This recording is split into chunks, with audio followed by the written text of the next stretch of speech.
Stephanie, Hi. thank you for coming on. Of course. Good. Glad to be here. You look absolutely wonderful. Let me just Thank start you. with that. Ladies and gentlemen, I have Stephanie Nunez from Main Street Realty. She is a real estate agent, a mother, works a full-time job, divorced, podcast host, and I thought that she would be good to come on the show just to give a lot of upliftment and motivation as we are changing the culture in real estate. Yeah. And just life in general from a Latino woman's perspective. And let's talk about it. Let's get into it. So Okay. First, tell me, how many children do you have? I have two. Two Boy children. And a girl. Okay, what are the ages? My son is 12. My daughter's 6. 12 and 6. apart, Okay, yeah. and then you work a full-time job as well. I do. Tell me a little bit about that. So I manage an engineering firm. It's a family business. Okay, nice. So I do that Monday through Friday, Okay. and then I do real estate on the side. How is it, which I always hear different stories, how is it working for a family-owned business? It's good. I love it. Thank Okay. God I have it's my brother's business, so Okay. and we have a really good relationship. Good. So, I love it, but I don't think I would do another venture with a family member. Okay. Other than my brother. Right, okay. So because of the relationship, it makes it easy. Yeah, it makes it easy. Okay, yeah. good. I Yeah. like to hear we that. get along. Okay, Good. good. Now, how long have you been in real estate? Let's see, a little less than a year. Okay. I think I'm coming up to a year in November. Okay, good. Yeah. And how are you enjoying it so far? Like, just tell me, just overall perspective of what you've gone through within, let's just say, that year's time. Let's see. So I do have like a few clients that I'm working with. Nothing major yet, but Okay, I'm but you're getting there. Absolutely. I'm It's a getting there. process. Yeah, it's definitely a process. Yeah. I haven't been discouraged. I try not to listen to anybody else's perspective. Okay, I'm like, good. let me just experience it on my own and Right. see how I feel. Right.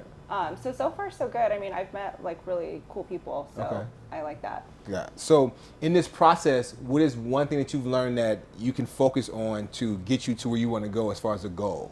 Outside listening to all the noise outside, because there's so many real estate gurus. Sometimes you're like, what the hell am I supposed to really do, right? But one thing, what have you found that works good for you that you can give to the people that could probably help someone as well?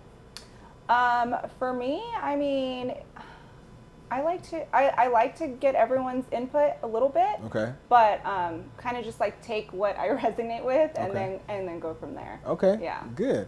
So in the process of doing real estate, working full time, you also have a podcast. Yes. And that's, I love, ladies and gentlemen, I love this podcast. Now tell me the name of the podcast, please. It's called Ex-Wife Chronicles. And when I tell you that you need to sign up, and I'll make sure at the end, not at the end, but in this video, you have like the podcast link, the social media links, everything from A to Z. If you want a blueprint to how to survive divorce, this is the podcast to listen to. And that was something that was very intriguing. So we're going to get into that. So tell me a little bit about, if you don't mind, as much as you feel comfortable sharing, Yeah. about when you were married and then how long you've been divorced as well. So I was married for 7 years. Okay. Been divorced officially for like 2. So Gotcha. single for 3, I guess you Okay. could say. But I'm sorry, what was the question again? The question is, going through the divorce, or being married and going through the divorce, like, how have you bounced back? Because divorce can be pretty traumatizing. Yeah. And 7 years is a good length of time. Yeah. Hell, to get to 3 years of marriage or even a relationship is great. So going through that process and then bouncing back and then starting a podcast that you give. Look, let me tell you, fellas, if you want a blueprint to women, listen to this podcast. Oh, thank you. Women, if you want to get over a breakup and really not go out there and just be wilding, listen to this podcast. I'm telling you, it's a great podcast. I'm gonna keep saying Thank that. you. Yeah, it is. I appreciate It is. that. Yeah. So tell us how you got through that, and then what made you start the podcast. So right after me and my ex split up, I honestly thought I'd probably be in a relationship within like a year or something. I really Okay. didn't know how this whole thing worked. Right. It didn't happen. And then I kind of realized like I actually like being single. So, but I would still date here and there. I just kind of wanted to like see what the dating world was like. I was going to ask you that, not to cut you off, but going from 7 years to just jump into dating, how did that go for you? Were you traumatized a little bit? Or you like, what the hell? Wait, you want me to pay? Wait, hold the hell up. Like, what is going on here? So tell me about that. Definitely. Yeah, that was definitely a weird transition. Okay. So that's kind of what started my podcast, because I'm like I noticed a lot of single women were like going through the same experiences, Right. and like dealing with the same types of things. So that was my idea of the podcast, was to talk about like dating and like this crazy world of dating. And then it just kind of turned into like, okay, like it doesn't have to be this way. It could be different. It just, you got to like raise your standards. But absolutely, you know, no one gives you a playbook. Right. No, they don't. They don't. And then you try to go out to do the playbook, and then somehow or another we get played, or that person gets played. Like it's really some playing going out there. Yeah. So one thing you mentioned that you do mention in the podcast that I like as well, that you say it's not bad to have high standards. No. Meaning, I'm not saying that you have to be the Kanye West, you know, she's a gold digger song, but you can have certain boundaries, you can have certain standards, and you can have things that you require from a man that wants to be in your life, or at least wants to court you and get to know you and date you. So expand on that a little bit. I mean, I think whatever your standards are, that's where you need to keep them. So, I mean, if you're okay with like the man not paying and you doing 50-50, then that's your thing. But if you're not, then don't accept someone that is. That's you know, that wants you to pay on dates or whatever. Because I feel like that's a big thing. Girls are always like, men don't want to pay for dates anymore. But it's like, well, you're dating men that don't want to pay for dates. That is, and you know, I see that on social media a lot. And we're about to have just a real candid conversation right now. So okay, that is crazy to me, just as a man, right? Because there's so many things that you can do for a woman on the first date. You don't have to go to, you have to take her to Maestro's or Beverly Hills or Mama Perdillo's. You can go to Applebee's, Fridays. You know, those are nice places that, I mean, it's not Chick-fil-A or In-N-Out, but it's a level of, I'm getting to meet you. Yeah. You have some good food, have a good conversation. And if it doesn't work, $60, $80 is not a big deal with the tip. If it does work, I'll see you in the next one. You know, and that works. So let me ask you, if a man says, hey, I want to take you out, Steph, I want to have coffee to meet you first, how do you feel about that? Or what is your level of a first date? Not, or first meet and greet, let's say that. Meet and greet, I know, that's what I call a meet and greet. Okay, yeah. I mean, I've never been on a coffee date. I have had somebody ask me, they said, do you want to do coffee or dinner? I said dinner, but just because like I like to talk. Okay. So a coffee date is like what, maybe 15, 30 minutes? Right. It's like, I want to have a full-on conversation with you. I want to have a conversation. Yeah. And I feel like if I'm letting somebody take me out anywhere, like I'm already kind of feeling them or liking them. So yeah, I'm going to want to spend more time than a coffee date. Okay. So. But you're not opposed to it? I'm not opposed to it, but I've never done a coffee date. Yeah, I've never done a coffee date. And that makes sense because. But I know a lot of girls like it because they're like, I don't want to waste my time, which makes sense too. Right. So whatever floats your boat. At what point in a relationship, even, well, you're married, so you were married, so it doesn't count, but at what point in a relationship do you feel like a woman should kind of splurge on a man? Is it in the dating process to let you know I'm serious? Is it we're official now as far as a couple? Your birthday, Father's Day? At what point do you feel like that's okay? I think when you both decide that you guys are like exclusive and dating, and then if birthdays, holidays, or whatever, I mean, whatever you want to do. Like I personally do like to buy things for my significant other just as because. Like, oh, like this made me think about you. Here you go. Okay. But I haven't had a significant other in a while. So. And it would have to be the exclusive point too. Yeah, it would have to be exclusive. And I think that's what people don't realize these days, that there's levels to dating. Yeah. Right? You can't just say, okay, you and I are going out, we go out 3 times, so now it's just like, no. Yeah. Like, we have to have this conversation. Yeah. Like, if Jack wants to go out, I still may go out with Jack, or if Portia wants to go, I may still go with Portia, but you're my number one. Yeah. So how do you get through those different levels and layers of dating to get to the exclusive point? Well, I mean, it's communication for sure, but I haven't gotten to that exclusive point. Wow, okay. I get it. Have you gotten close? I have gotten close. Okay. But not quite there yet. Not to that point. So. Okay, gotcha. But it's okay. Like, I just feel like those people weren't meant for me. Right. You know? It makes a difference. And I think that one of the biggest things I find in dating is that honesty, right? Because it's so much in being transparent. Because I feel like things go south when... So I always call it the meeting the representative. I'm gonna put on my best face. I'm gonna put on my best personality because now I want you to see the representative. But the representative is nothing like the real person. Yeah. This goes for men and women. For sure. So when I'm talking to you or I'm talking to a person and vice versa, if I'm telling them everything they want to hear, of course. I'm like, yeah, we're good. Opposed to saying, but then my ultimate goal is I want money, I want intimacy, I want clout, I want any of these things. Instead of saying, look, I think that you're attractive. I want to take you out, but this is what I'm looking for. And when you're honest like that, it gives that person a chance to say, you know what? I can go with that. Yeah. Or no, I don't want that. But then when you lie, and that's your ultimate goal, that's how you get busted tires, busted windows. You get, blocked on Facebook, on social media, things like that. People. Yeah. But I'm saying it can turn someone like that. A lot of people are emotional nowadays. True. Yeah. No, that's true. So tell me, what's some of the craziness you've encountered with men that you weren't expecting? Just a little bit. You don't have to go in depth. I know you mentioned, has anyone ever asked you to pay on the first date or when you've gone out? No. Okay, that's good. No one has ever asked that. I don't know. Honestly, I've never really dealt with crazy issues or things. I think I usually drop it before it gets there. Oh, good. So you don't think the red flags are a carnival, or what do they say, the red flags are pink? Or, no. You see these memes about how women like the red flags. No, heck no. Okay, no. good. So for me, red flags are just you're accepting lower than your standard. So one person's red flag may not be another person's red flag. Gotcha. So I know a lot of women are weird about the whole if he doesn't text me back within 15 minutes, that's a red flag. But to me, I was just as long as I get a text throughout the day, I don't care, you're busy, I'm busy, do your thing, let me do my thing. I did hear that in your podcast, right? You did say I may or may not text you back, may take an hour, may take 10 minutes. It's a variety here, so yeah. So that's not a red flag to me. So I guess it's just your standard. So I don't think I entertain red flags. I'm just if I want to, I'll deal with it for however long I want to deal with it, and then if it's no longer serving me, I'm okay, you gotta go. Gotcha. Got it. So aside of the dating, let's talk about the children and being a mother and doing everything else that you do. How do you handle and incorporate all of that? Because it's a lot for single moms. Yeah, I do have a lot of help, but I do have my kids every other week. So the weeks that I don't have them, I am able to get a lot done. Okay, so good. I'm pretty much a single woman. Okay, so that helps out as well. So that does help, yeah.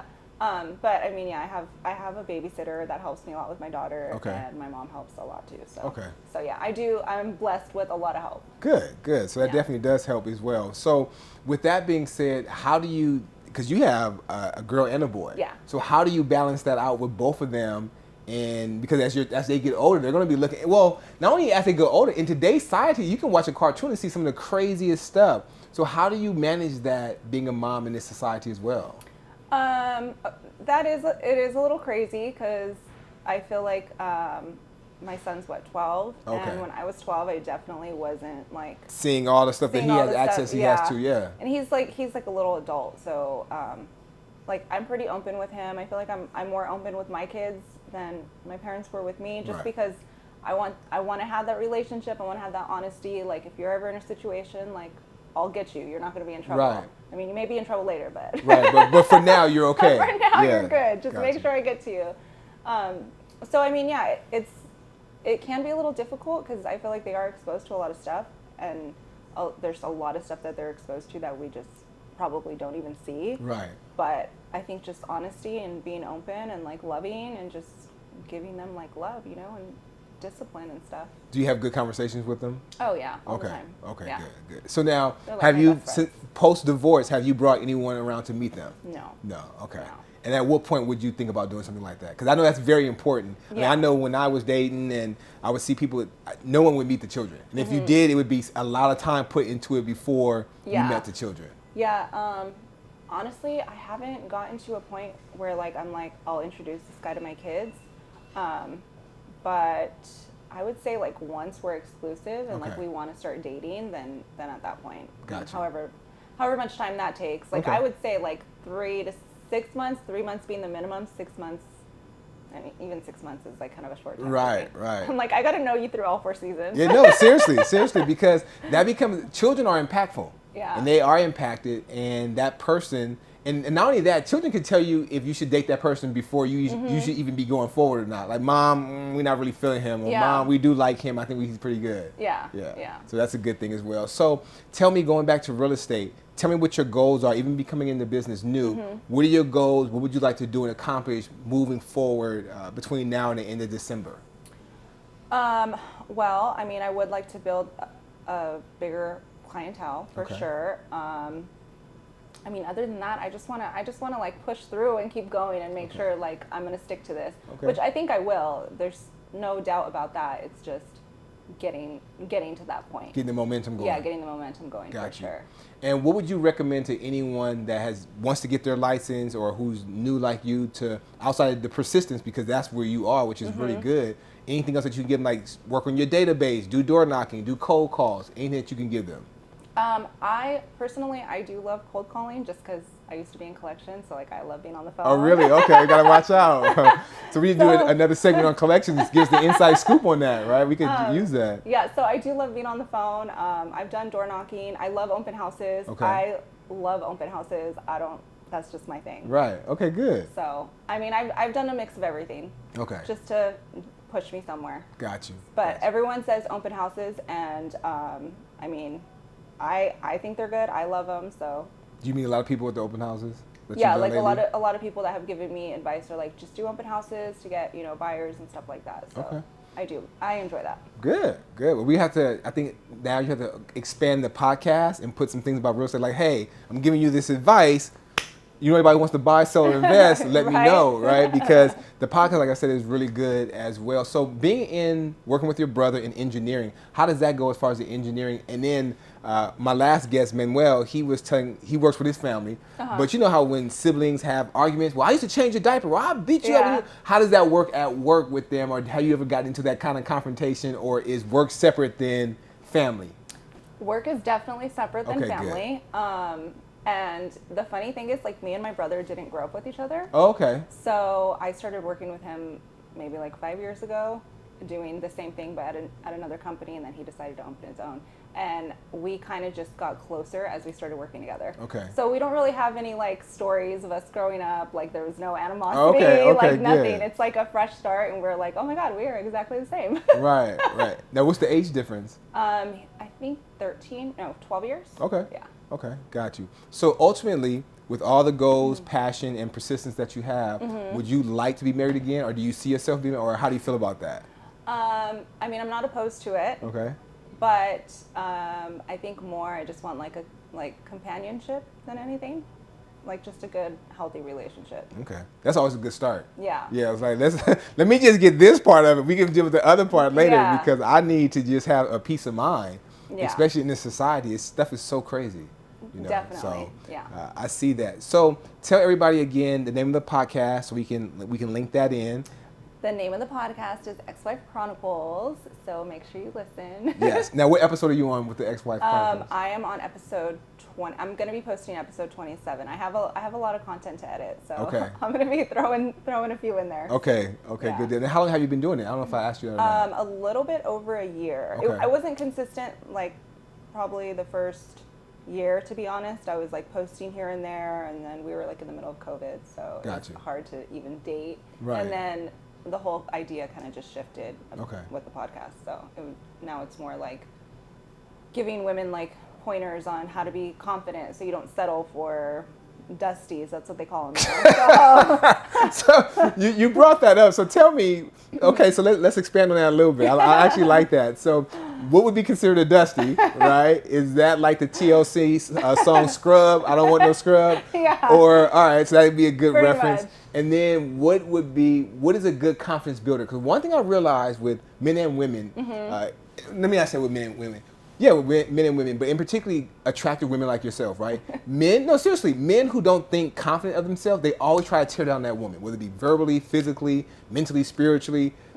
What gave you the strength to make the moves that you did, and what would you give to women, the advice that you would tell them to be strong and to keep going?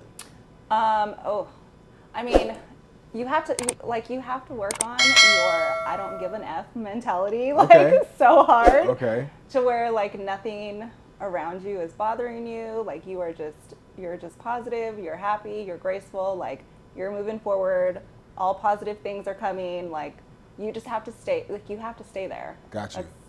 That's really it. And it's hard, it but is. I hate saying it's hard, but I mean, that's just the reality of it. Sometimes it is. But you can get there. Like, it is possible. Right. So. How long did it take you to get there? I mean, I feel like I was working on it, like, before I left my marriage. That's kind of what gave me, like, the courage strength to go leave. ahead and go. Okay, good. And then, you know, like, you get into, like, little relationships here and there. And so you're just kind of like, okay, what am I doing? Like, I need to work on something else. So let me just work on myself, build up myself, and go from there. Got it. And here's I just thought about that when you were saying that. I thought about a question I asked you before I let you go. What would you suggest to women that come out of a long-term relationship, right? Because I've talked to women who are friends of mine, whether I've dated them or not dated them, that have been in 6 years. I just met a girl who was in a 27-year marriage who got out of a divorce. We were just talking as friends, and she went into a relationship, and she said, Jim, that was the worst thing I could have done, went right into a relationship because that not only traumatized me, but the person, and we broke up, and this whole process. So what kind of break should a man or woman, if they're in a marriage that long, or relationship that long, what kind of break do you think that they need afterwards? I mean, it just depends on like the way it ends, I feel like. So if you're in a traumatic relationship, I feel like you definitely should work on yourself, like whatever that is, get therapy, like do what you got to do to work on yourself before you entertain anybody else, because then it's really easy to bring in all of those old traumas into a new relationship. Right, true. But like I have a friend, me and one of my friends, we divorced at the same time, and she went right into a relationship and she was fine. Oh, wow. But she knew like exactly what she wanted, like all of that. Me, I was like a hot mess. I didn't know what the hell I wanted, what I wanted to do. Right. So, and she's still with her boyfriend. So I think it just depends on the person. Like, why did you leave? And like, did you leave because that person was like psycho and you had to get out, or did you leave because that's just not what you wanted? Like, that's not the life you wanted to create for yourself. Right. Okay. So, yeah. Okay. Good deal. Well, thank you so much. I thank you for coming. Like, I wanted to give a perspective of all the different attributes that you do to the community that would help them. And I thank you for saying that you would just open up and give a piece of yourself to people to really uplift. And I hope that this did some good for you as well. Yes, I loved it. So fun. No, thank you. And you became really comfortable. Even though you were nervous in the beginning, I just saw you moving and rocking. I'm like, oh yeah, she's rolling. Everything is going good. So we'll make sure we put all the handles, social media, the podcast, just everything. If you want to use her to buy, sell, invest, we'll put her website, her phone number. Reach out to her. Yes, she's single, but reach out for business, not to ask her to go out. Please do not do that. That's on a different time and platform, not this one. And thank you again. I appreciate it. Thank you. All right.